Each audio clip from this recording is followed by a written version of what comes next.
So this is our reading group, continuing our reading of Neofinalism. We're in chapter 12, and we are picking up from page 126 of the translation. So I think last time we finished chapter 11 at the last couple pages and then started into chapter 12. So yeah, we're still going through this idea of, one of his sort of key concepts that he's developing in this book is this idea of the transspatial realm. So this is the realm of meanings or values. And throughout this book, up till now, he's been sort of giving his presenting various arguments for why we need to sort of accept that there is such a thing as this transspatial realm, in addition to the realm of spatial temporal physical events. And so a lot of his arguments have had to do with embryology or development of living beings. But then he's also used a sort of like embryo brain analogy that oh, sorry, can you hear me? I think I just lost my connection for a second. Okay, good. Yeah. Sorry. So he's been developing this sort of embryo brain analogy, and so the idea is that the process through which an organism, an already formed organism with a brain, learns, new behavior, new skills, etc., is analogous in some sense to the process through which the embryo develops into an organism with differentiated tissues and organs and so on. And so in each case, there's a sort of finalism and equipotentiality in a sense. So in the case of the embryo, there's all these experiments that he's talked about here, where you take a sea urchin embryo and slice it in half and swap the two sides, and it develops into a sort of normal looking sea urchin, rather than like having some sort of gruesome disassembled parts or whatever. And so the part that would have developed into the left side after this bizarre intervention develops into the right side, so it has the sort of potential to develop differently than it does in the normal course of development. And of course, this is not the only sort of intervention that is capable of responding to and adapting to. So likewise, in the brain of the organism, there, of course, these organisms evolve in in a certain type of environment, and they're sort of ready to respond to certain features of that environment. But if for whatever reason they happen to develop in a completely different environment, then they're still obviously not infinite or completely absolutely flexible capacities, but there's still some capacity to adapt to a different environment and learn things that in the sort of the evolutionary history of this organism would never have been encountered before. You can think of, like, I don't know, some animal gets swept out to sea and ends up on an island, and has to adapt to a completely different set of prey and predators and habitats and so on that organism has never experienced in its evolutionary history before. This is something, again, it's not in the sort of infinite adaptability. A rainforest animal might not be able to adapt to a desert environment, or vice versa. But there is a certain amount of flexibility that they can learn to do things differently or learn new skills that they didn't have before, etc. And so, yeah, this is sort of like the basis of his analogy between the embryogenesis and learning. And in each case, there's a sort of directedness towards an end or a goal or a value that it sort of guides this transformation through time.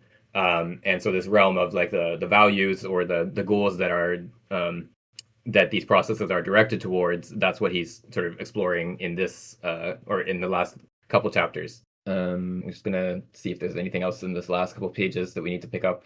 Yeah, so maybe one last point is that so he sort of emphasizes, on the one hand, that the development of an embryo is a kind of invention or creativity, in the sense that each instance of that development is sort of creatively working towards the achievement of those ends or those goals in development. And so there's nothing sort of like preset that determines the tadpole embryo to like just in case some experimenter swaps your left and right legs, here's what you should do. There's no like sort of pre-existing instructions for how the tadpole embryo is supposed to respond in this situation. It has to sort of like figure out, in a sense. I mean, it's kind of a extended sense of what we would mean by like figuring out, but it has to sort of figure out what to do in this bizarre situation that has not been sort of accounted for already.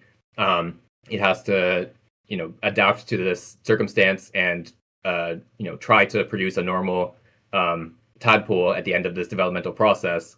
But then at the same time, this creativity is not sort of like completely open-ended and just sort of arbitrary, because of course a frog egg will normally develop into a tadpole. It will not develop into an oak tree or a chicken. We can be, I think, pretty confident of that assertion. And then likewise, yeah, an acorn will not develop into a frog, and so on. So the frog egg has a sort of inventive capacity or creativity in terms of responding to these different environmental interventions that make like say the egg gets divided in half during development earlier than it's supposed to, or something like that, and then it will just develop into two tadpoles instead of one.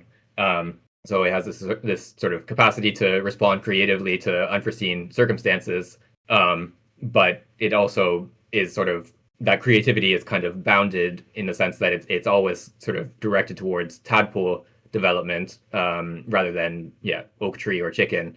And then also another sort of limitation or like a sense in which this creativity is limited is of course that even within the realm of developing towards a tadpole, there's not a sort of infinite capacity to adapt to unforeseen circumstances. And so I think I mentioned last time, like if the intervention is like dousing this frog egg in cyanide, the egg is probably not going to be capable of adapting. No matter how sort of creative it is, it's not going to be able to adapt to this circumstance and produce a viable tadpole. So there's a sort of boundedness in the sense that it's always going to be directed towards producing a tadpole, and then also a sort of limitation to the extent to which it can, exercise that creativity and invention in the face of, more extreme, I guess, circumstances. But yeah, so creativity, but not sort of infinite and arbitrary creativity is sort of what he's getting at here. Okay, so we can pick up from page 126 at the list item B, mnemic subsistence. I can read. B, mnemic subsistence.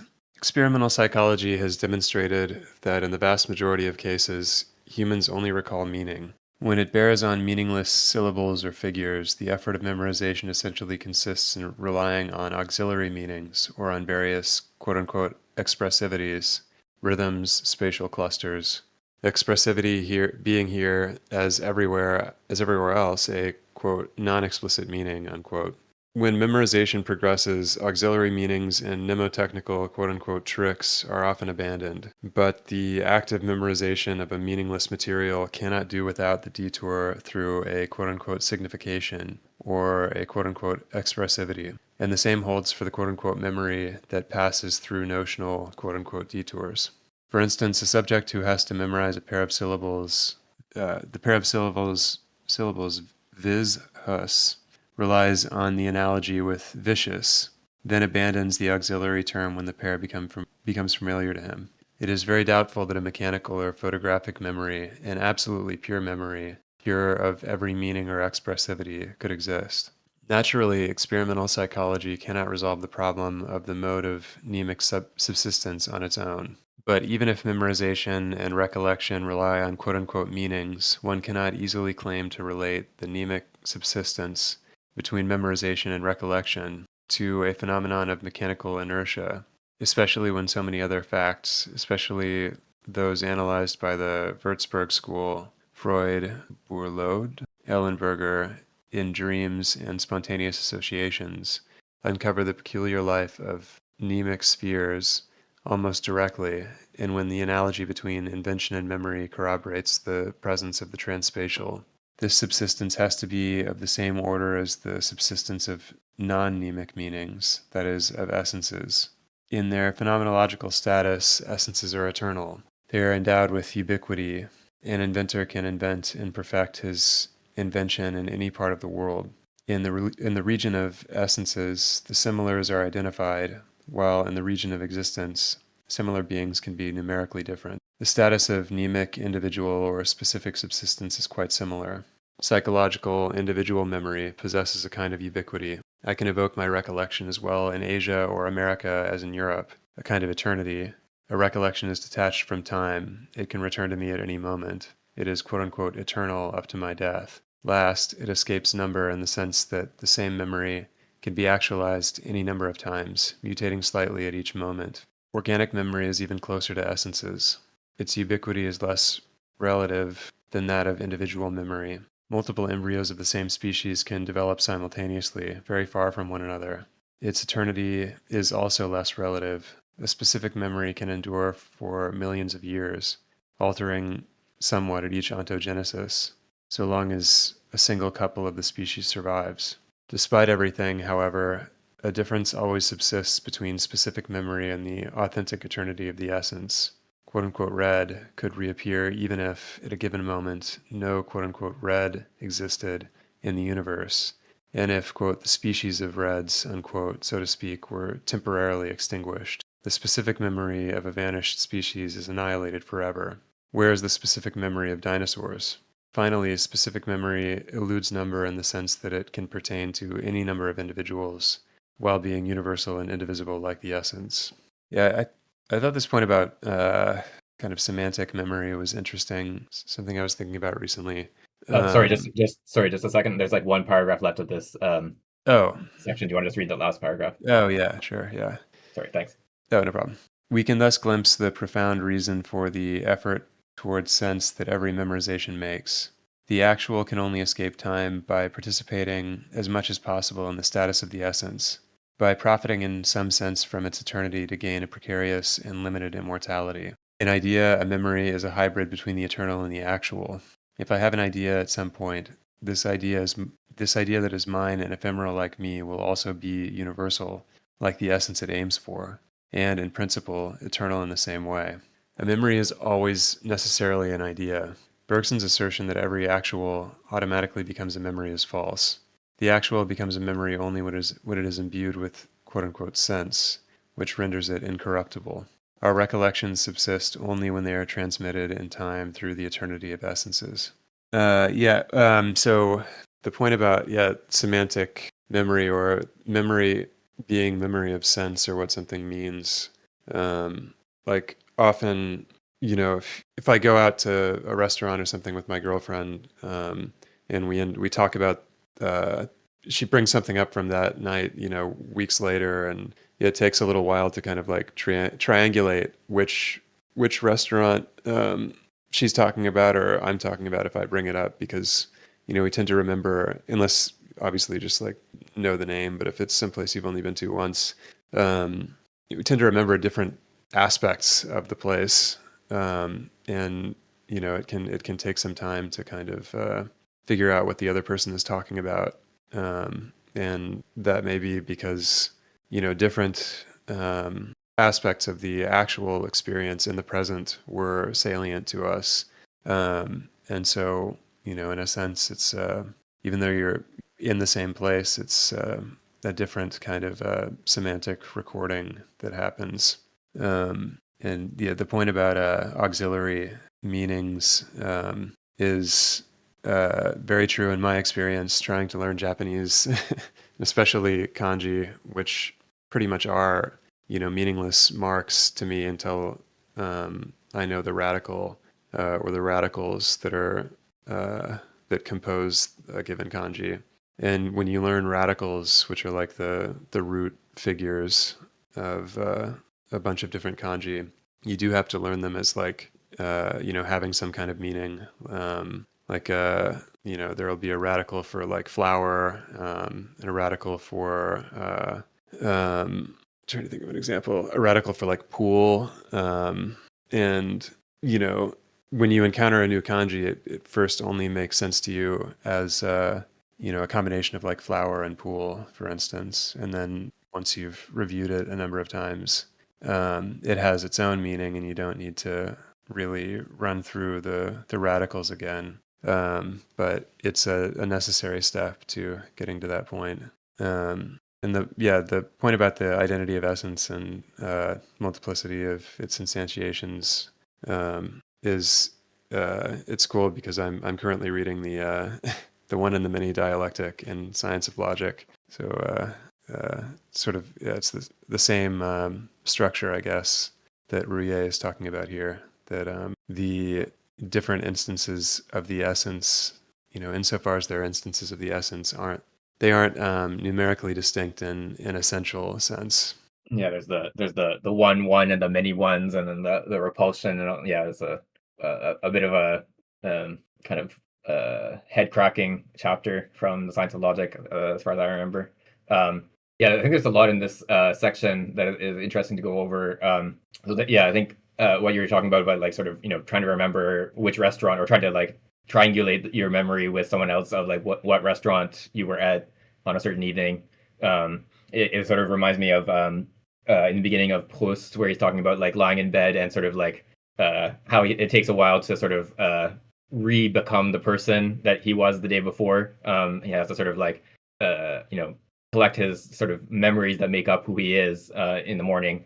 And yeah, so there's a kind of like memory here is not just a sort of mechanical reproduction of something in the same way, in the way that like an electronic, like a digital camera, of course, is sort of like recording the intensity of light on a surface in this. Well, it's not mechanical, but it's electronic means that just sort of like has this very straightforward correspondence, and the you just sort of like record that the intensity of light on this pixel at this time was n, and then when you replay the video, it just produces a sort of display where the corresponding pixel on your screen is n. When you replay it, and human memory or memory of other animals, etc. Doesn't work anything like that. There's been like studies on like eyewitness testimony, like for like courtroom settings and so on, and it's actually, I think, a little bit terrifying about how much creativity is involved in like recollection of an event. It's not, yeah, it's nothing like this sort of automatic reproduction, or like replaying something in, like a recording on a camera. It like when you're observing the event, you are sort of interpreting what is happening. You understand what this person is doing, or how this other person is responding, etc. And then when you sort of recall what happened and give your account of it, you are sort of drawing on your understanding of what you observed at that time to sort of reproduce your recollection, which of course means that whatever sort of filter you put on the event, whatever interpretation you put on the event at the time, is what's going to be reproduced. And it's always possible that you're misunderstanding the event as you're observing it, and then you will sort of recall what your interpretation, rather than a sort of direct description of just the actual facts that you were witness to. Yeah, so it does, like, when you sort of like dig into how reliable eyewitness testimony is, it's it's a lot scarier than you might think. Elizabeth Loftus, I don't think I know who that is. Sorry, she did a lot of the foundational into especially like courtroom testimony, and just how easily manipulatable memory is. Yeah, I recall the name, but I know she did a lot of this. Oh, okay, cool. Yeah, I'll have to look into that. Yeah, like, and of course, I mean, in some cases there's like sort of I guess deliberate manipulation of witnesses. Like, police will sort of set up a lineup of suspects in such a way that they're sort of directing the witness to pick out a certain person, that the police quote unquote know is the right person. And in some cases that has turned out to not be the right person. but also even aside from sort of like deliberate manipulation, just sort of the circumstances in which you're asked to recall something can affect the way that you recall that event.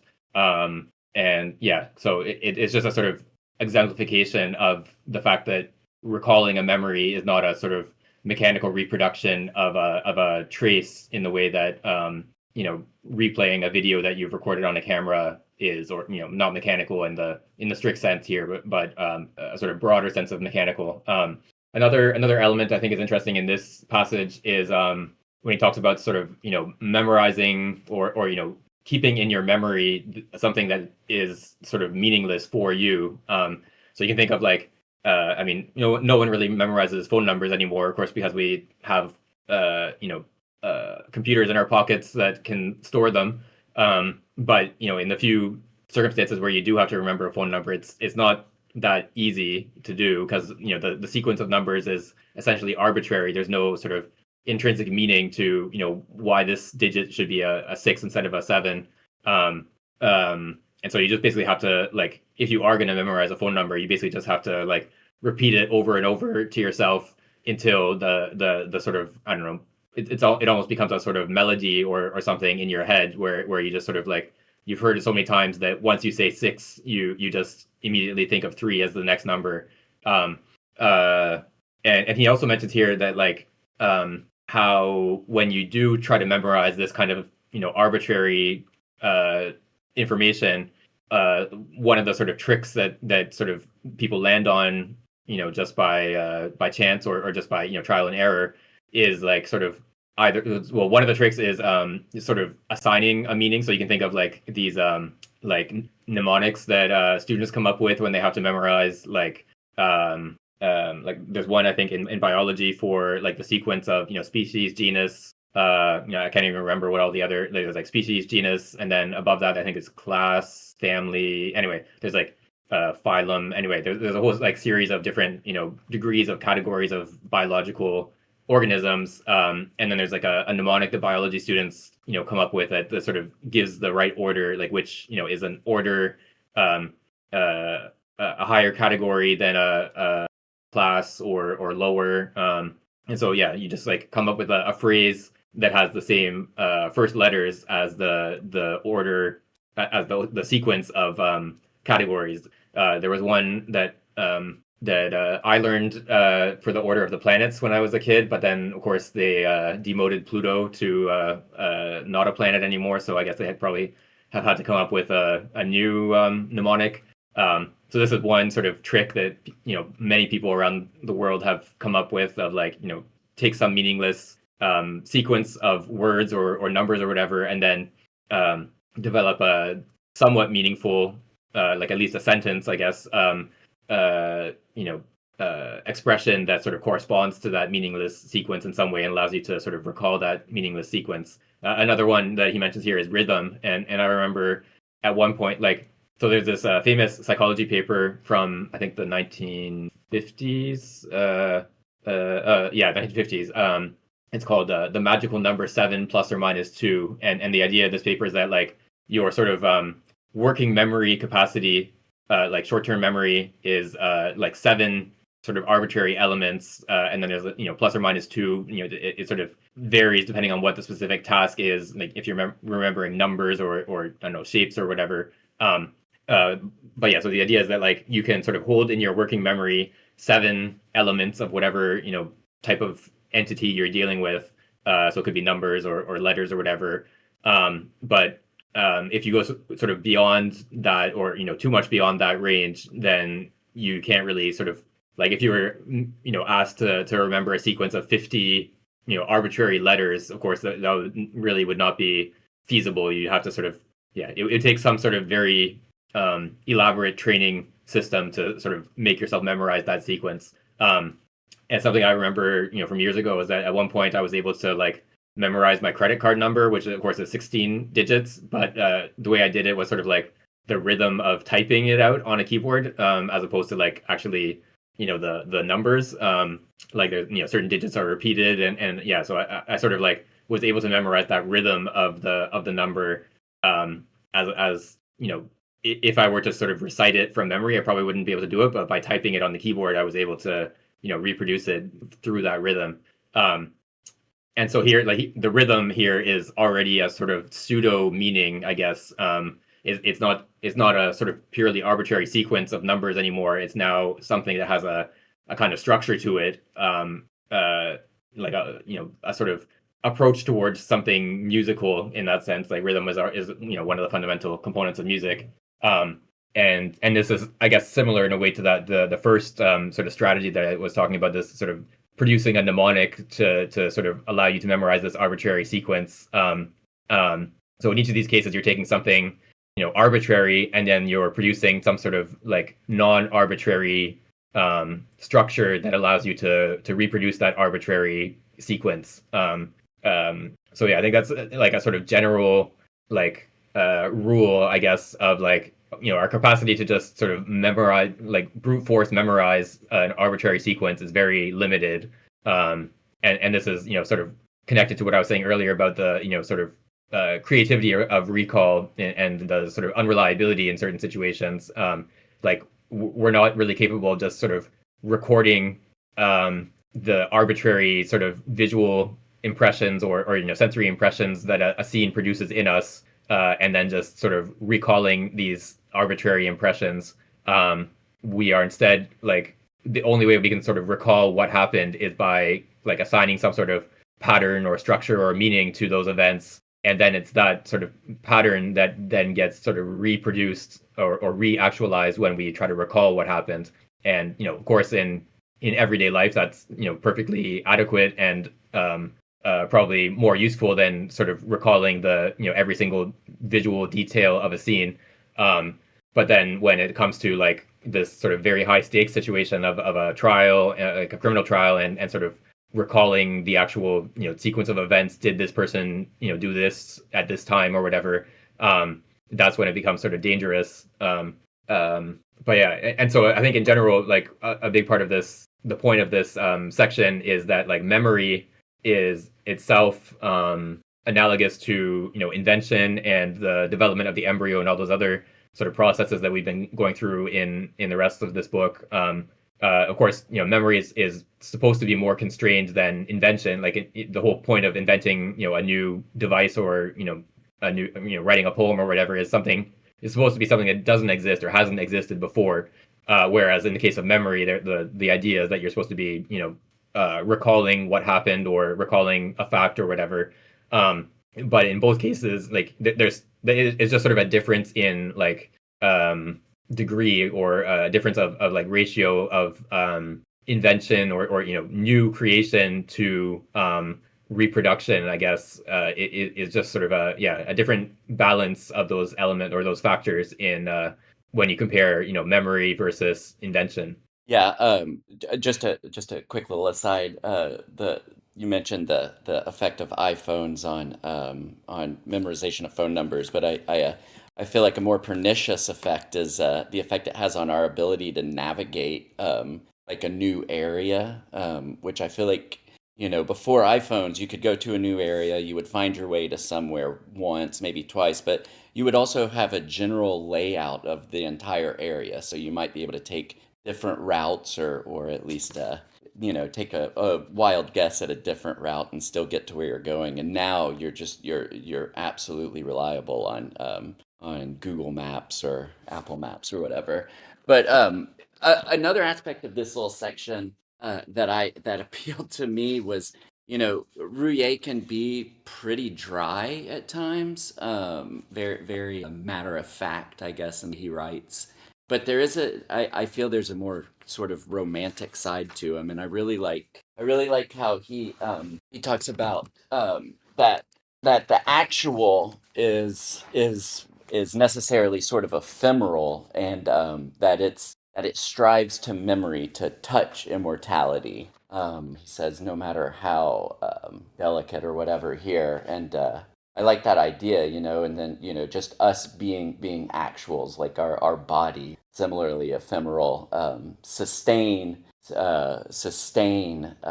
continuity through access to this absolute domain of essences that he's laying out. And Just another little point in here I liked is that he suggests that the proximity to these essences in the absolute domain sort of parallels the different levels of consciousness or whatever conscious domains that he's laid out, and that's the embryo, for instance, has a more direct connection, or organic memory is even closer to essence. So I don't know. I kind of enjoyed that. Yeah, I think you can sort of connect this with Spinoza talks about how sort of the form of immortality that a human being can sort of strive towards is sort of living in this sort of eternal sense that, like, insofar as our mind is sort of directed towards eternal truths, whether that's geometry, or more specifically the contemplation of God.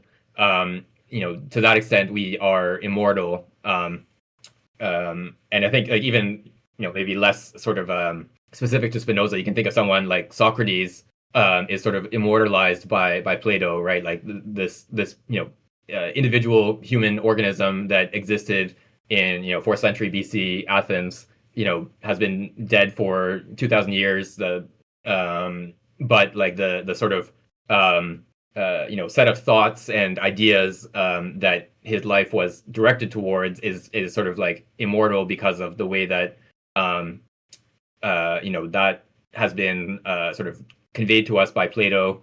And so, like, the sort of Socrates idea is this like entity that is now sort of has this kind of eternity independent of the biological organism. Socrates as an individual person, an individual human animal. Yeah, so it's a kind of immortality through sort of actualizing, or how do I put this? A sort of immortality through living in this realm of essences, that sort of goes beyond the obviously limited spatial-temporal existence of any individual person. Another element here that I meant to bring up and then forgot is when he talks about, like, a sort of contrast between like red as a sort of essence, and then, say, like, I don't know, a certain dinosaur, T-Rex or whatever. Of course, T-Rex is a kind of essence in the sense that there were many individuals that each sort of actualized this essence in a certain period of time. But of course, we know that T-Rex is extinct, unless there's like the secret Antarctic jungle that where they survive and no one's ever discovered it yet, or maybe in the center of the earth or whatever. But yeah, so this essence was around, was manifested or was actualized in a certain era of the Earth's history, and then at a certain point, the T-Rex went extinct, and there was no more capacity to sort of actualize that essence. It is just sort of like a dormant essence or something. And he talks about, like, the color red. You can sort of imagine that some catastrophic event appears, happens in the universe that destroys everything that happens to have the color red. There's no red entities left in the universe. I mean, I don't know exactly how this would happen, but you could it's conceivable, at least. Here, like, this sort of essence of redness is sort of the fact that it doesn't currently exist doesn't really prevent it from reappearing at some future time, in the way that, say, the T-Rex disappearing prevents future T-Rex instances from appearing. And I'm thinking here also of there's the famous passage in Hume where he talks about how we can only ever reproduce what we perceive. Like, we only have these ideas that are the sort of the faint copies of impressions. But then he says, what if you had like a palette of colors, and there was one specific shade of blue that was missing from this palette? Would you be able to sort of like fill in that missing shade? And he says, yes, but that's not really important. Like, this is just sort of like a one little exception to this principle that we can only ever reproduce the impressions that we receive. But yeah, so here this like universe in which the color red is missing is kind of analogous to this like color palette that's missing this one shade of blue.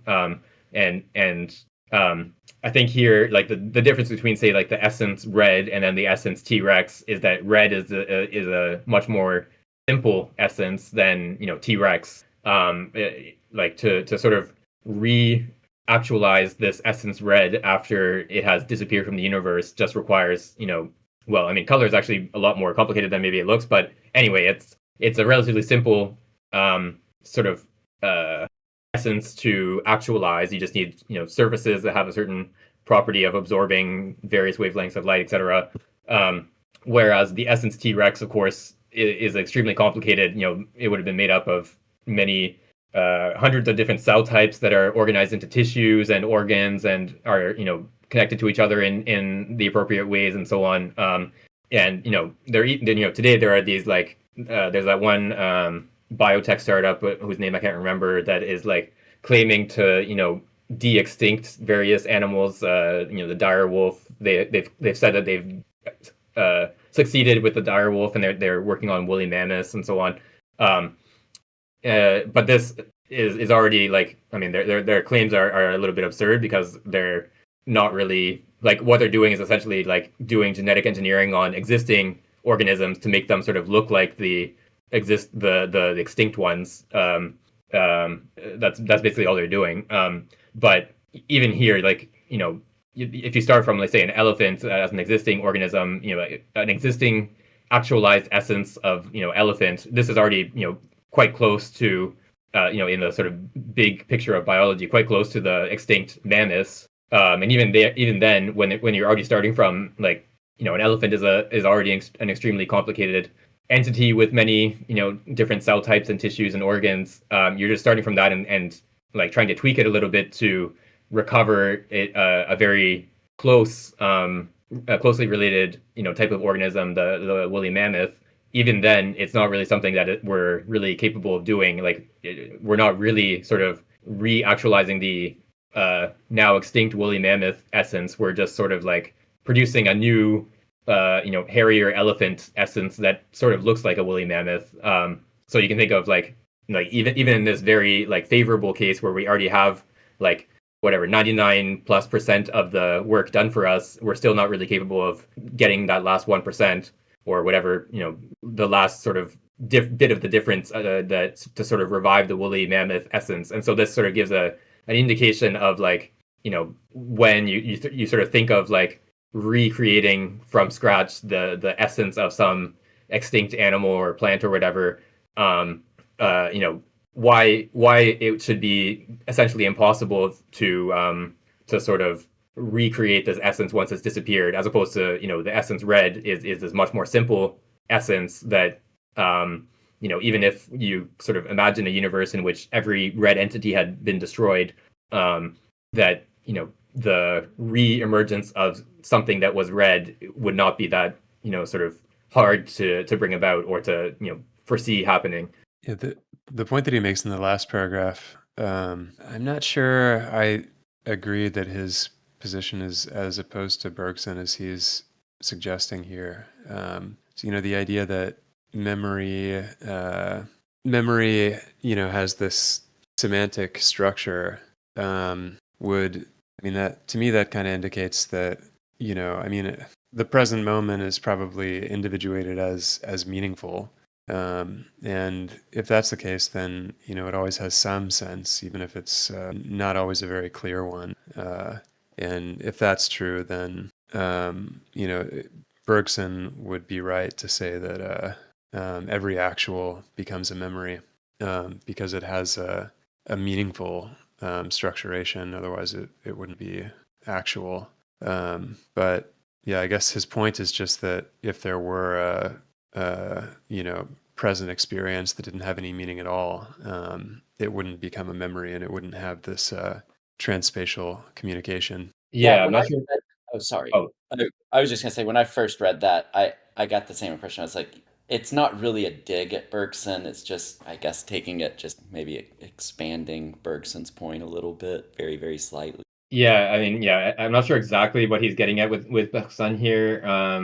Yeah. So I'd have to sort of go back to the Bergson text, I mean, this is probably, I'm assuming, is a matter in memory that he's sort of referring to here. I'd have to go back to it and see, like, to what extent is his point here actually sort of, does it, to what extent does it contradict what Bergson says? But I think, the idea here is that if you were to imagine some, completely arbitrary arrangement of entities, like, what is the L'Autre one, the coincidence of the umbrella and the sewing machine on a dissection table or whatever it is. Anyway, you can imagine some sort of like absurd, list of entities that just happen to be sort of collected together. Insofar as this sort of collection of entities has no like structure or pattern or meaning or whatever, it would not become a memory, or it would not sort of be a memory. I think maybe what Bergson would say is that even this sort of like seemingly absurd, list of arbitrary entities, just by virtue of being collected together, like already has like a very like a sort of minimal meaning of just sort of being together in that very loose sense. But I don't know. I'd have to go back to the Bergson text to see if there's like a real a real sort of divergence of positions between what Ruyer is saying here and what Bergson says there. Yeah, maybe just put this in the chat, but maybe he'd say that aggregates are also actual, but they don't have a semantic structure for themselves. But yeah, he doesn't go into that distinction here. Yeah, that's a good point. Yeah, so a pile of sand, for Ruyer would not be something that you could sort of remember in that sense. Maybe if you turn the sand into a castle or whatever, then yeah, you can have a memory of that sand castle. But a pile of sand as such is not something that is an idea or something that you can remember. Yeah, exactly. And so the pile of sand doesn't, remember itself in the way that, a cell, is a sort of biological memory of itself, because it, is constantly taking in nutrients from the outside and, excreting waste products and, sort of producing itself, keeping itself in existence. And of course, a human being as a whole organism is doing the same thing. The pile of sand is just, it doesn't matter for any one pile of sand, or for any one grain in that pile of sand, whether it is still in the pile, or has been has fallen out of the pile, or like what the pile doesn't do anything to sort of keep itself in existence. It just is. And so this the pile of sand is this aggregate that is only externally, like, for maybe some reason why when you observe this pile of sand, like if you walk into your living room, there's a pile of sand on the floor. This is going to have meaning for you. You're going to be like pretty surprised, where did this pile of sand come from? And you're going to try to figure out, who put it there and so on. So here, the pile of sand has a meaning for you as the external observer. But, for that pile of sand itself, there's no sort of meaning of being a pile of sand, as opposed to, a cell has a sort of meaning for itself. It remembers its existence in that biological sense. Yeah, and just, I mean, real quick, I don't want to really go into this because I have a lot more to say on it, but a strict materialist approach here would say, well, this is all very obvious that, of course, an embryo, a cell, is closer to this realm of absolute domains because it's storing memory as DNA, just assigning all of this to the role of, that would be an unfair kind of materialist dismissal of all of. Yeah, and like you said, we don't need to get into this in like a lot of detail, but of course, we've talked about before that DNA on its own doesn't actually do anything. That's sort of like the point of like why DNA is such a useful molecule in living beings, is precisely because it is sort of stable over time, that it doesn't sort of participate in all these chemical processes going on within the cell, and it's only in the presence of all the other cellular machinery that the cell is capable of using a certain stretch of DNA as a template to produce proteins that then do all kinds of interesting and useful things in that cell. And even like there's sometimes talk of like DNA as like a self-replicating molecule, which is also not really true, because the DNA, if you just take a strand of DNA, stick it in a petri dish, it just sort of sits there and doesn't do anything. it's only inside a cell that has all the machinery required, that it's the cell that reproduces the DNA molecule and not the DNA molecule that reproduces itself. Um, so yeah, the DNA molecule is like an important resource for the cell's capacity to remember itself in that sort of broader sense. But yeah, the idea, there's this sort of tendency to try to like I guess like bring all the interesting capacities of the cell, this sort of biological memory capacity of the cell, and say that, oh, it's just sort of a program in the DNA that has kind of replayed by the cell in the way that, say, like a video recording can be replayed on your laptop, which of course is an oversimplification of what exactly DNA is doing in a cell. Yeah.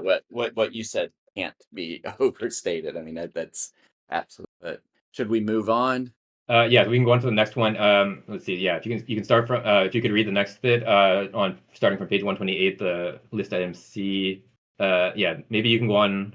Yeah, C, and you can read D up to where the italicized bit starts. Okay, that sounds good. Yeah, and also there's Oh, you muted yourself. yeah, okay, I'll start here. Also, real quick, he references figure 41 here, right?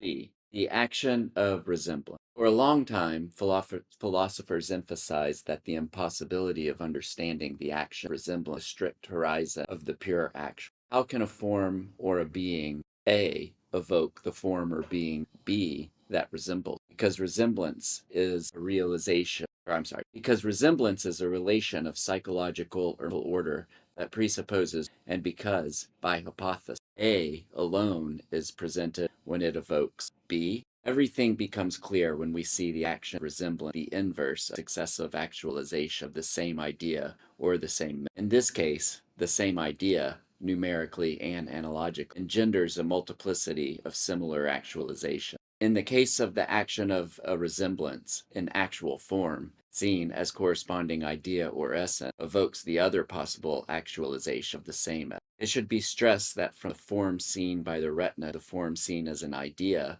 there is no quote-unquote passage, despite the upward arrow of the schema. He references figure 41, I'll get to. Because to explain the passage, an action of resemblance has to be introduced, and this would obviously displace the problem without resolving it. Every perception is thematic and directly grasps the eidos in the structure. Within a schema, the quote-unquote detour through the transspatial and transnumerically inevitably looks like a progression, but the essence in itself and the essence incarnated in a form are in fact identical by virtue of the transnumerical nature of the. In the same way that mnemic subsistence is a participation in the eternity of the essence, the action of resemblance is participation of the law of numerical identity of similar, which reigns in the transspatial. Imitation. Imitation also poses as an insoluble problem for quote-unquote actualists and mechanists. How can the fact that A hears B sing explain the fact that A hums, in his turn, the heard tune? How can the sight of his mother's smiling face provoke the smile of the child? The auditory or visual cortical zone is not traced on the motor zone. The key to the solution resides in the remarkable isomorphism between imitation and memory. 1. We only imitate what we understand. We only imitate meaning, just as we only memorize. Imitation amounts to surmounting the spatial diversity and distance, as well as the difference of individuality between the imitated and the imitator, just as memory amounts to surmounting the temporal diversity and distance between a primary and its recollection. Imitation, like memory, reveals a difference in height between the threshold of recollection and the threshold of recognition. Experiments, especially on animals, Kohler, and on children, Andre Ray, have shown that we only imitate what we nearly manage to invent. But a threshold difference, like the difference between the threshold of recognition and the threshold of recollection, allows us to identify the right solution to it just before managing to invent or quote-unquote name it. The imitation memory analogy thus incidentally reinforces invention analogy, or Memorization is a function not only of the signifying, but also of the important, valuable in general. The well-known effects of mnemic reinforcement of affectivity and moderate emotion, which are themselves due to the intimacy between affectivity and the sense of value, have their counterpart in the fact, stressed by Duprel, that we particularly imitate what we admire. Hence, the enormous psychological and social role of model. The admiring emotion is to imitation what emotion in general is. 5. We can add that imitation in familial or social education prolongs the action of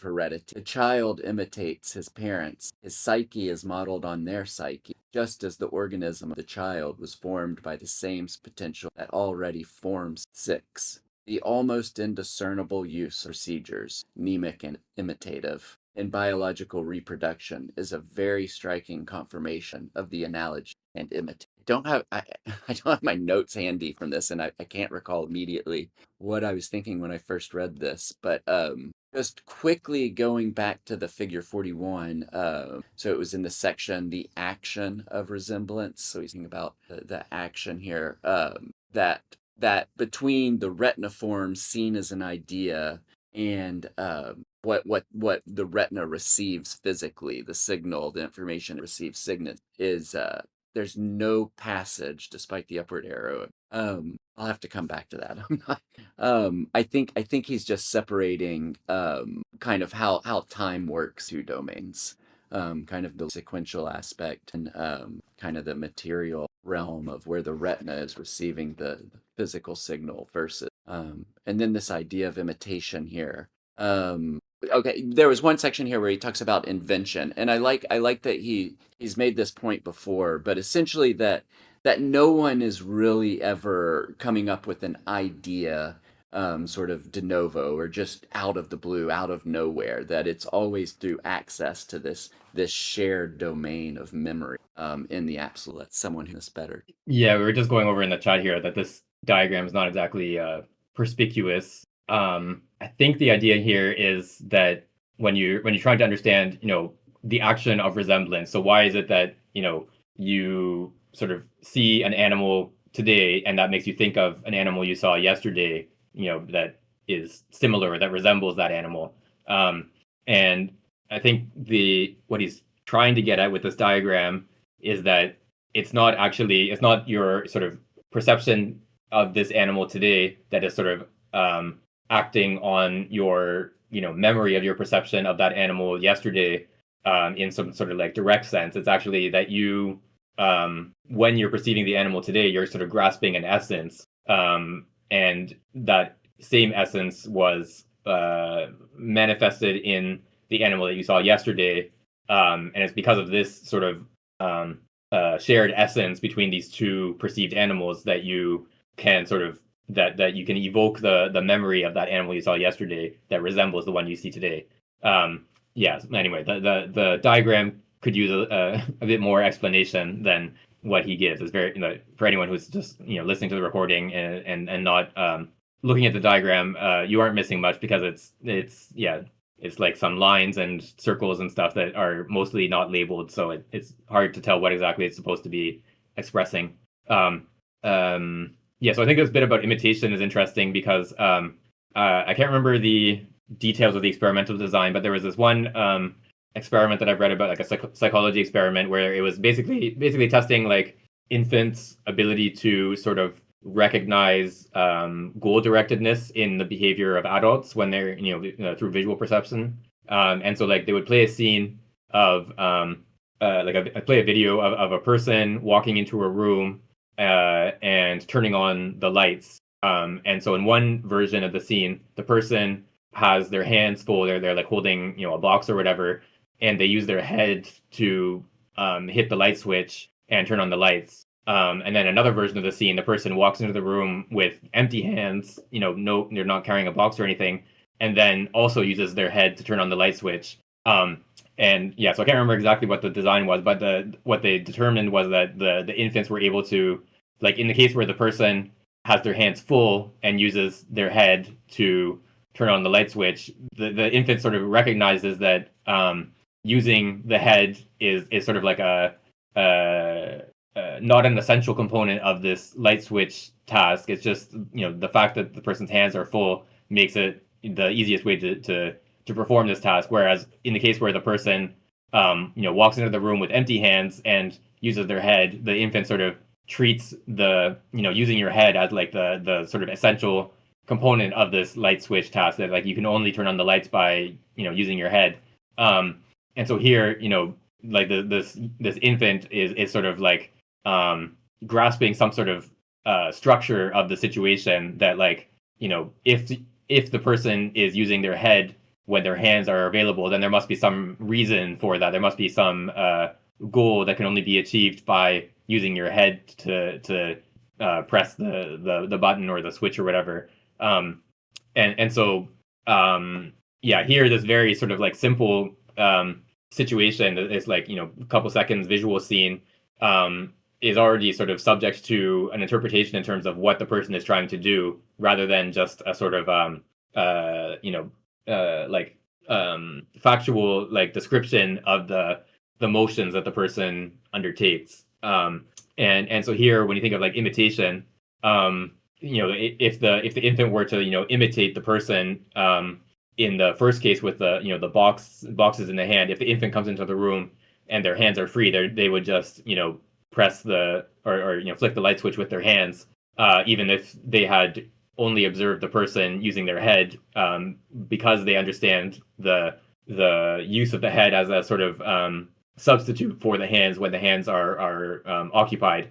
But if the infant has only observed the second version, where the person uses their head, even though their hands are free, then the infant would imitate in terms of the what they understand as this essential use of the head to flick the light switch, and it would probably try to, well, the infant probably wouldn't be tall enough to use their head, but anyway, you can sort of extrapolate from this that like they would imitate what they understand the person to have done, based on the sort of total grasp of the situation, even though in the two cases the action of flicking the light switch was done in the same way.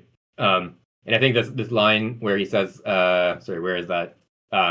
You can only imitate what you can almost invent. And I'm thinking of like anyone who's taken like maybe like a music lesson or something, when you're sort of like starting out and the teacher just goes, do this, and then plays like some complicated, arpeggio or whatever, and you're just sort of sitting there like, I have no idea how to do that. The fact that you as like the beginner, are not even close to being able to perform this action makes it impossible for you to sort of imitate the action, even when it's sort of displayed in front of you.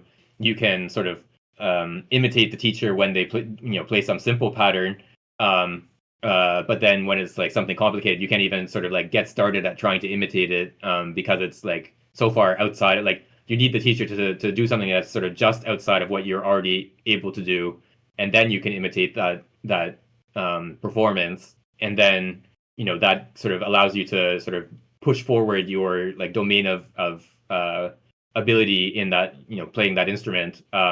But then when you sort of watch the expert performance that is like way beyond what you're even capable of like grasping, you can't just sort of like sit down and imitate what the person is doing.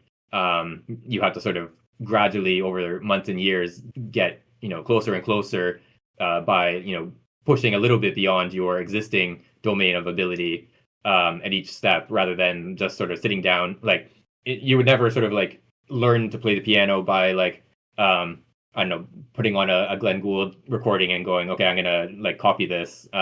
You would start with the very simple things that the kids start, Twinkle Twinkle Little Star or whatever, and then gradually sort of like even just like listening to that recording and being like, what note follows this, like which note comes next after this note is already quite difficult to grasp. Even if you can recognize when it's the wrong note, it's hard to sort of sit down and figure out what is the correct note.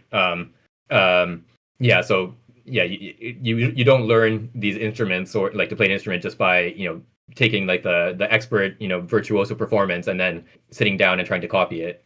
Yeah, I wanted to say something on that real quick, just because I've in the last few days I've just seen some amazing stuff. I saw like Laurie Anderson and John Zorn last night playing together, and Steve Shelley and Thurston Moore a couple of nights ago, just doing an hour of pure feedback and noise. And it's not just the complexity of the music and the memory there, but you can tell certain performers when they perform together that there's another level of communication, right? And it's not just the academic aspect of music, or the pure skill of the musician. There's something else happening there. And I like how this might tie into Ruyer and this section, in that there's an access to perhaps another domain, not just this material cause effect chain domain, that they're communicating within some domain of ideas or essences, and if you're fortunate, you can kind of key into that in the audience and kind of along and hear what's happening. So even in a very noisy performance, Thurston Moore played with Shabaka Hutchings, who is a saxophonist, flute player, jazz performer, and they did the same thing. And so he was playing the saxophone and his flute, while Thurston Moore just had his guitar and amp, messing around with feedback and everything. And it was amazing, I mean, it was musical. So I don't know. I just, I guess I am feeling a little romantic this. Yeah, but I think this may be a good example. Like even like guitar feedback. Of course, like anyone can stand in front of an amp and strum a guitar and let it feedback. But most of us trying to do that would just produce annoying noise. To make that into like an actual sort of musical performance that someone actually wants to listen to, you do have to learn where do you stand, what how do you move the guitar in relation to the feedback, and etc. Like it's a skill you have to acquire. And just someone hearing this, or even watching someone standing on stage doing this, you can't just sort of go, oh, I'm gonna just do the exact thing that this person did, I'm gonna imitate that. It's something that you have to sort of learn how to do by sort of gradually getting better at manipulating the feedback, and standing in the right place and moving, and so on. Yeah, so even something like, so feedback is obviously quite a different type of I don't know, musical technique than, say, playing a scale on the guitar, or arpeggios or whatever. But even that is still something that you have to sort of gradually acquire skill at using to musical effect, rather than just producing annoying noise. I wanted to say about the point about resemblance. Something I was thinking about when I was reading this section is, I remember reading the argument from some phenomenologist. It might have been Dan Zahavi, that he was arguing for the necessity of something like intentionality, and he pointed out that two similar looking trees, in a forest, right next to each other, sort of don't stand for one another, or I think even really resemble each other, kind of in themselves. They have to be kind of grasped as resembling each other. And I was thinking maybe like a possible materialist rejoinder to Ruyer would be that these mnemic themes are just high dimensional activation vectors in like neural state space. But as with the similar trees, just the fact that the same kind of pattern is firing into a similar pattern is firing into spatio-temporally distinct contexts doesn't really in itself amount to resemblance. Like, the fact that my recognizing a red apple now and like 3 weeks ago in a different city, in order for those apples to really resemble each other, it seems that you need more than just the activation vector, because yeah, two similar events simply happening without any kind of grasp of the sense of the event don't really amount to what we would refer to as resemblance. Yeah, this was a kind of recurring problem in like I guess empiricist philosophy of mind, which obviously in general is trying to sort of reduce everything going on in the human mind to um, sense impressions and their relations to each other. And then so there's one of the questions that sort of comes up, or one of the sort of like problem of resemblance is that so say you are you are out in the park one day and you see this animal, so you have a certain sense impression collection of sense impressions that you sort of categorize as here's a squirrel, and then the next day you go to the park again and you have another sort of sequence of sense impressions that you also categorize as saying here's a squirrel. So you are sort of assigning the same label to your sort of collection of sense impressions on one day and the next. But then the question is like, what exactly is it? Like, how is it that you come to use the same label for these sense impressions on these two different occasions? And the sort of like obvious or like the answer that sort of comes to mind in the first instance would be just that you see the squirrel one day and then you see a similar animal the next day and then you say, okay, this is also a squirrel. There's like the resemblance or the similarity between what you saw one day and what you saw the next day is what leads you to use the same name for it. But then similarity, of course, is not something that is itself a sense impression. Like you can see a reddish brown blotch that is moving in a certain way, but you can't see similarity in that sense, in a sort of strict empiricist sense, and all the more so when the similarity is not between two objects that are actually present to you at a certain time, but rather between an entity that you observed on one occasion and then another entity that you observe on a different occasion. So the two entities are not actually present in the same spatiotemporal location.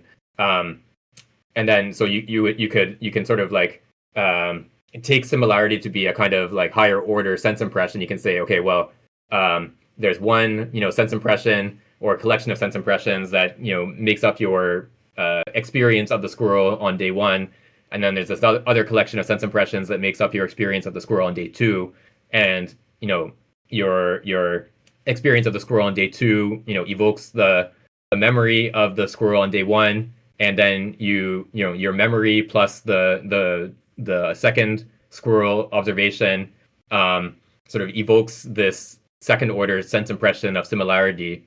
But then of course you can just sort of extend this going further, like what makes the similarity between the squirrel I saw yesterday and the squirrel I saw today like the same sort of relation as I don't know, the similarity between the tune I heard yesterday and the tune I hear today. Like is this sort of like meta similarity also a kind of like meta sense impression or whatever? Like yeah, it starts to get a little bit absurd. And then there's also the sort of the question of like, is it something intrinsic to the sense impression that brings about the sort of second order sense impression of similarity, or is it just the fact that I sort of have this second order sense impression of similarity that makes me say that that the first sense impression and the second sense impression are similar? So if it's the first, if there's like a certain squirrelness about both sense impressions that produces this second order sense impression of similarity, then you're already sort of going beyond a sort of empiricist framework. You're already sort of attributing a kind of intrinsic structure to these sense impressions, and then your kind of your whole project of just sort of like reconstructing the world out of these sort of sense impressions that would just be connected to each other in various ways, it has kind of like broken down. But then on the other hand, if there's only the impression of similarity, then you're sort of left with that regress of like, okay, well, how do I know that my sort of impression of similarity on this occasion is like the same kind of is doing the same thing as my sort of impression of similarity on another occasion, and then you need like a meta similarity and so on.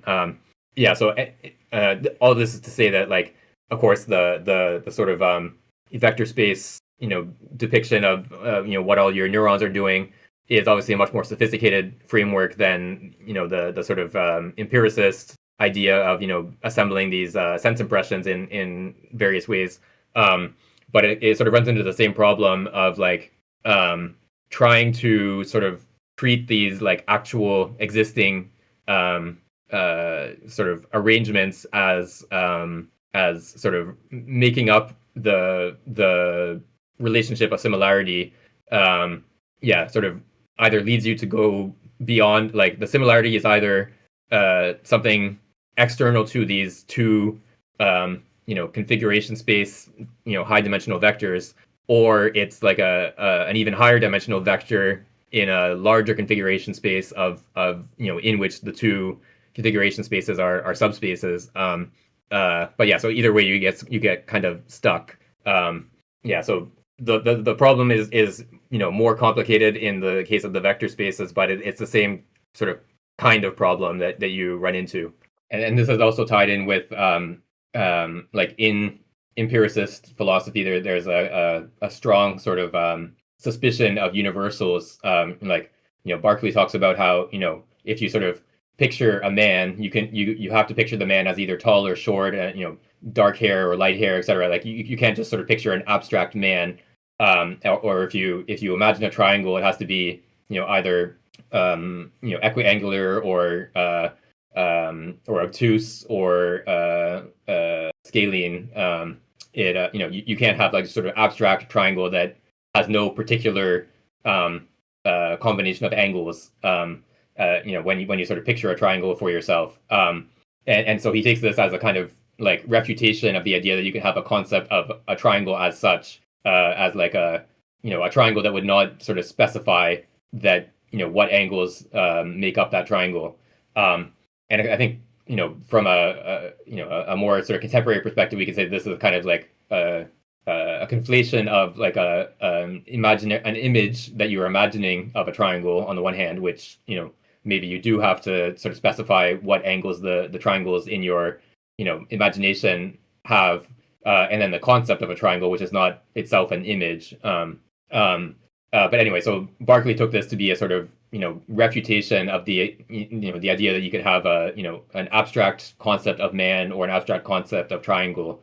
He says these are just names that you sort of apply to certain impressions that you have. You have a bunch of impressions and you apply the word man to these impressions. But then of course the question is what is it about these impressions that makes you apply the word man to them, and all these other impressions you use dog or triangle or whatever and not man.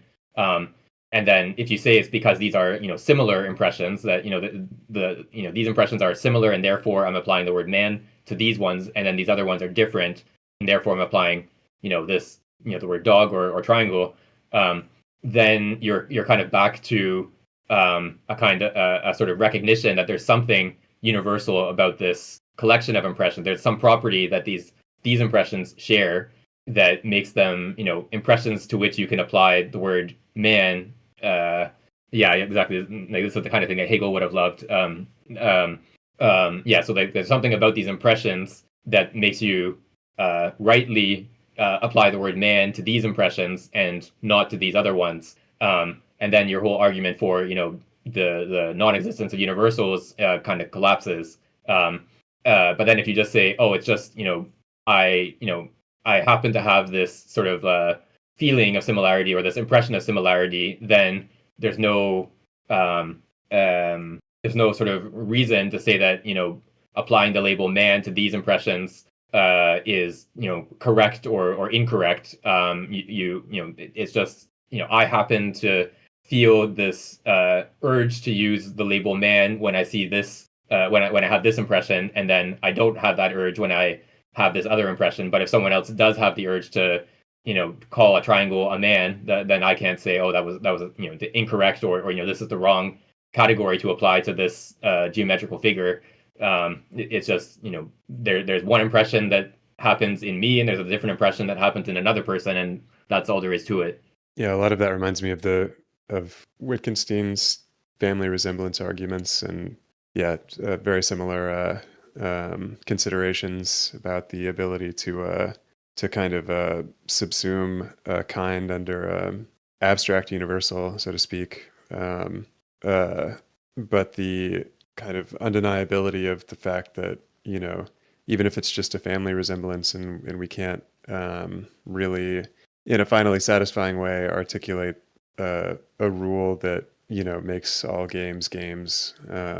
Still, there is something that makes them, something that kind of makes them games. It's not wrong to call, a board game and a soccer match a game, even if we can't always finally articulate why they belong in the same category.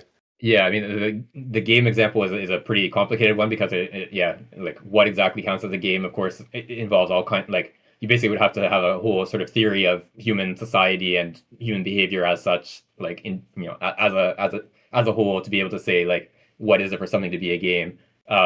But even at like a much more sort of basic level, like of course, we talked about this before, that like the sort of early attempts at developing like AI technology were often oriented towards like a rules-based system. Like you would just sort of input a bunch of rules into this computer, and the computer would apply these rules to whatever input you give it, and make a decision, or give an output. That so you could like give a bunch of rules for like what is it that makes up the pattern of a letter A, for example, and then you give it a bunch of inputs, and it would tell you, is this a letter, like is this image that you've put into this computer an image that shows the letter A or not.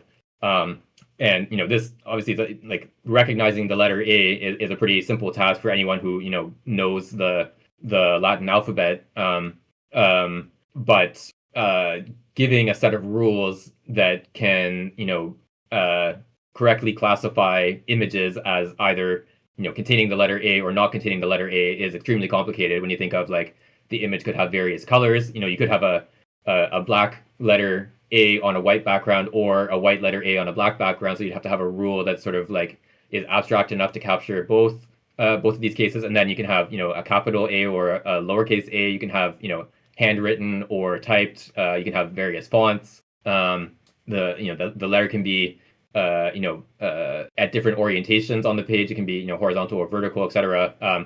When you think of like all these different combinations, like even just the very simple task of recognizing is this a letter A or not turns out to be extremely complicated to sort of set out in explicit rules. And I think pretty much all the sort of actual applications of recognizing letters have instead relied on some sort of learning algorithm, where you essentially just feed into the computer a bunch of labeled examples. So you have a bunch of images that someone has sort of assigned a label to say this image contains a letter A, this one is a letter X, etc. And there's an algorithm that sort of brings about the result that using weights of different nodes, etc. It brings about the result that the computer is capable of outputting the correct response to the input with enough sufficient accuracy for whatever application it is. So if it's say like categorizing mail, that the address on, or the postal code or zip code or whatever on a piece of mail, and assigning it to the right box in the mail room, say it might be 99% accuracy might be enough, and you can say, okay, we've fed it with enough examples that now this computer system is capable of recognizing the letters correctly 99% of the time, and therefore that's good enough for us. And here, like, you as the programmer or you as the designer of the system have not sort of explained or set out any rules to tell the system, here's how you recognize a letter A. You've just sort of given it a bunch of examples and let it sort of produce its own set of weights that has the result that it can correctly recognize the letter A most of the time, or enough of the time for your purposes. And if you sort of examine the system to try to figure out what is it learned, like how is it recognizing the letter A, all you have is just a bunch of numerical weights of nodes, it's actually quite difficult to figure out like what is the computer, responding to in the visual inputs it's receiving, the images that you're feeding in. Like, what is it about these images that it has learned? What pattern has it extracted to sort of be able to recognize the letter A? Like, there's a whole sort of subdiscipline of explainable AI, which is trying to ensure that you can figure out what the system is sort of learning when you feed it this information. Yeah, as we've been going through this book, I've tried to stay with where we are in the reading, but I may have to read through the rest of the book because I really want to see where he's taking this. But this conversation, I mean, this is the question, right? This is the question that a lot of philosophy, science, it's all dealing with these things. And the way I'm understanding Ruyer is he's sort of setting up these different levels or a hierarchy, within which you could potentially answer these questions. Like the sort of material domain, the I conscious domain, and then the deeper domain, the consciousness of the embryo, the embryonic or consciousness or whatever. And I think what he's been doing is showing that a lot of the arguments, or how people are trying to solve or answer this question, they're trapped within one of these different explanatory domains, and therefore can never really answer the question because the real answer lies a little bit deeper, another level, approaching this absolute domain or whatever it is he's setting up there. But this domain where you would find all of that. So that's why all of our, a materialist explanation is never going to succeed because it's trapped, several steps below where the real explanation lies. Yeah. So what I wanted to get at with the sort of explanation, a little bit of the sort of machine learning, pattern recognition stuff, is that it's extremely difficult for us to, set out explicit rules for, how do you recognize a letter A. But obviously the fact that a human is capable of learning this, that you can, develop this machine learning algorithm that is capable of learning this, demonstrates that there is some pattern, there is something about, this collection of images or this collection of, samples of writing that makes it the case that, one collection contains the letter A and this other collection does not. There's some sort of structure that is detectable or learnable, even if it's very hard for us to express. And even simpler than that, you can think of like color perception. Like we've talked about this, I think, during the Merleau-Ponty reading, that like color perception is actually much more complicated than it maybe seems. That like we sort of feel as if we just sort of things have colors and we just see those colors and that's all there is to it. But it's actually we have a color constancy in our sort of perception of colors, that like a white sheet of paper still looks white whether you're seeing it under sunlight or under candlelight or electric light, etc. But if you just sort of look at the wavelengths of light that are striking your retina in these different situations, you can have totally different physical light patterns that are striking the retina that sort of get interpreted as the same color. So even just getting a machine system, like a camera of some kind, with a computer attached to it, to sort of recognize what color a person would sort of assign to this object, that is already something that would require probably a sort of machine learning type of system, as opposed to like I don't know how you would sort of come up with a set of rules to say like if the wavelength of light is such and such, then this object is white. Yes, I think you would probably need to set up a machine learning system that would essentially be sort of reproducing the human color constancy ability to be able to sort of correctly predict. A human would assign this object the color white, would say this object is white or this object is green or whatever. And yeah, so what this sort of demonstrates is that there is this sort of level of essences or universals or whatever that is being grasped that is not sort of is not identical to just the level of the physical wavelengths of light in the color example, or in the case of the letters, there's no sort of like collection of just purely geometric rules to say, if there's a curve, of such and such properties, and a straight line that's, this ratio to the curve, etc.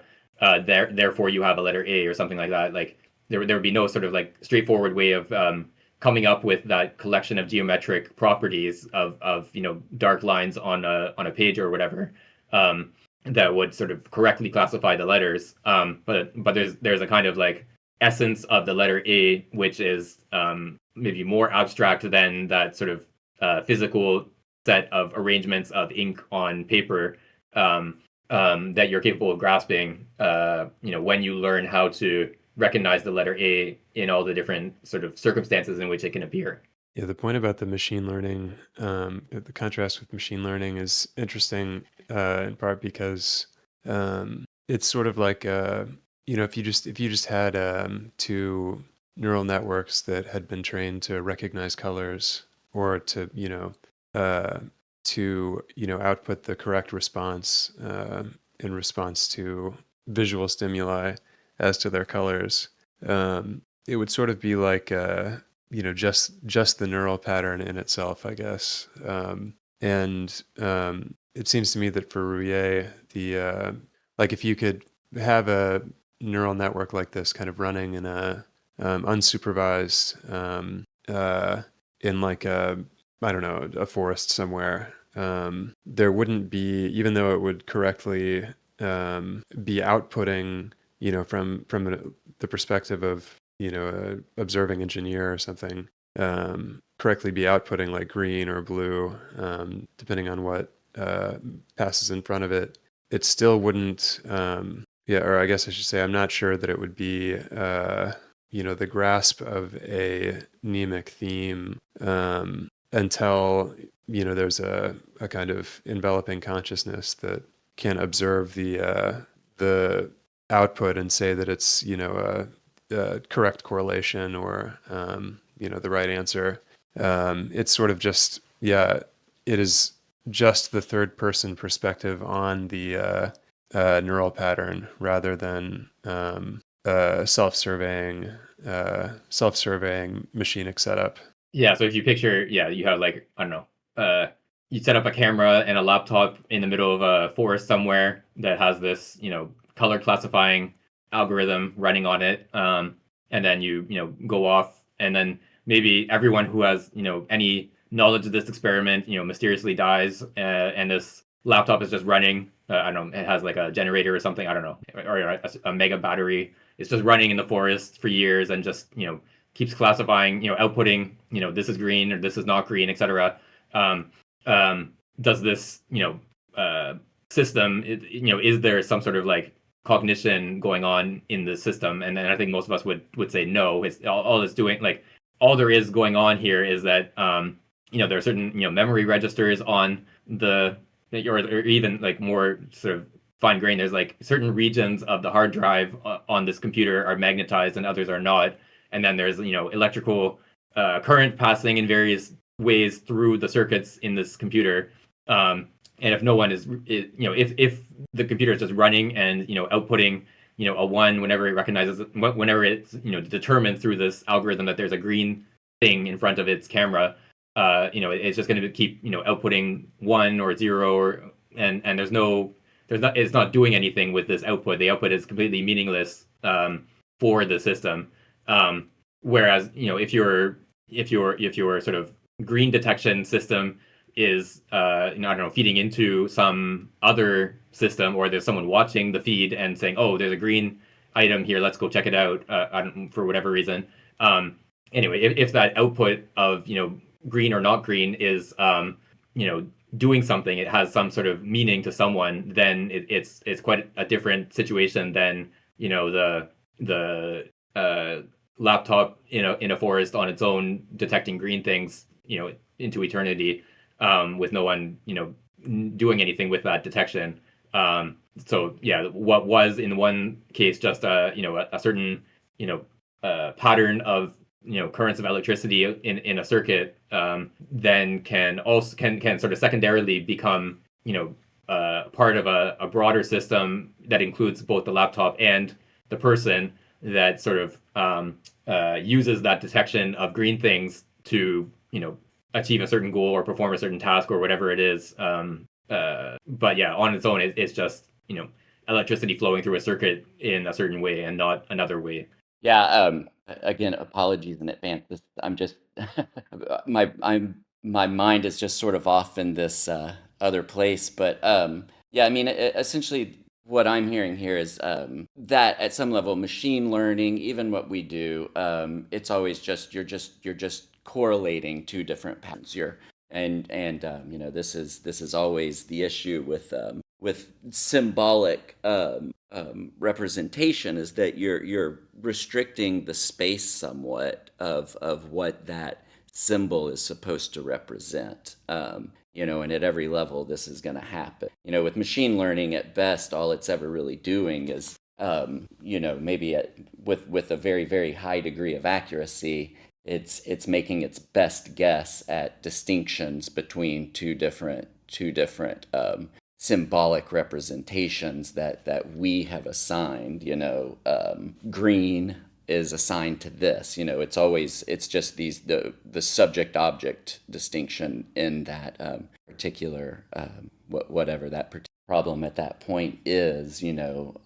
But I mean, even there, I don't know if you've ever, like, if you sit down and just like say stare at a color like a green or a red, sort of as a meditative practice, and you may start to experience even there that that breakdown of the distinction between yourself as the subject and that color as the object, and go through those different levels where first there's just, this is green, this is the color green, and then you might start to get sort of the emotional connection that you have to that color and certain other things. So yeah, I don't know. I just ultimately, yeah, there is some point where this all starts to break down. Yeah, just on the sort of machine learning side. So the type of machine learning algorithm that I was sort of talking about would be like a supervised learning process where you feed in labeled examples. So here's an image. This image contains the letter A. Here's another image. This image contains the letter W, etc. You feed in many thousands of examples that have the label of what letter is present in the image, and after sort of processing through all these examples, the system is capable of recognizing the letters to a desired degree of accuracy.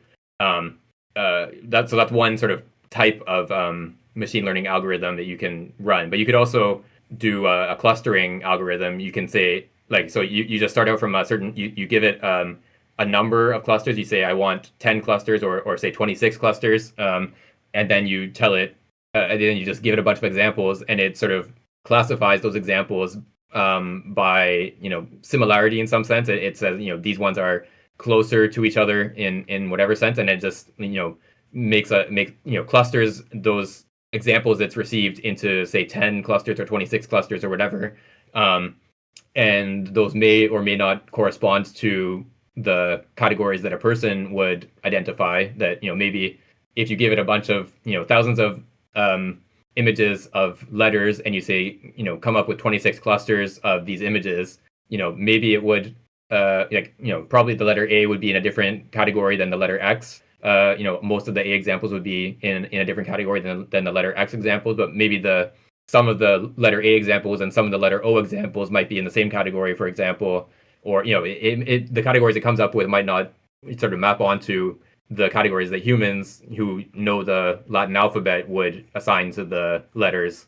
And of course, when you're dealing with like handwriting samples of not just a single letter, but like a word, there's also ambiguous. Is this an N and an I, or is it an M, etc. So the sort of labeled examples where you start with like an existing label and a bunch of examples of inputs that are given that label. That's one type of machine learning process, but there's also processes where you just give it a bunch of inputs and say, find 10 clusters or 26 clusters or whatever, and so you don't give it the labels in advance, and the output may or may not make any sense for a person. Like, sometimes I know the companies use sort of like market decomposition. Like you have like 10 million customers, and you sort of break down your customers into 100 categories of type of customer, but you don't sort of tell it in advance.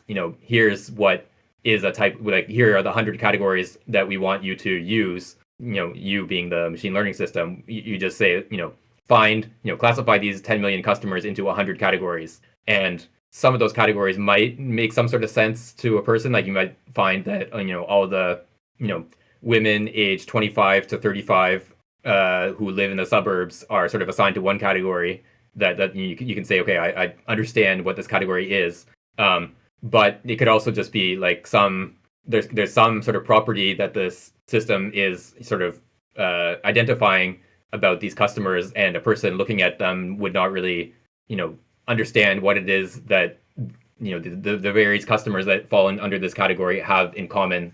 There's no sort of obvious resemblance from a human perspective, but the machine learning system has identified some pattern in the information that the company has about these customers that makes them be grouped together. So there's no sort of necessity of using a label, or even once the categorization is done, there's no necessity that categorization even sort of makes sense to a person looking at it. And yeah, in some cases it's quite difficult to figure out like what exactly, like, why does the system categorize these customers as belonging to the same category, when a person looking at it doesn't see any resemblance or any principle that would sort of make this category make sense. Sorry, I'm just realizing we're a little bit over time here, so I think we're gonna have to wrap up here. We went a little bit slower today, but that's fine. That's part of the beauty of this type of group, that we can go at our own pace. We will pick up from page 130 next time. Thanks everyone for coming out, and hope to see you next week.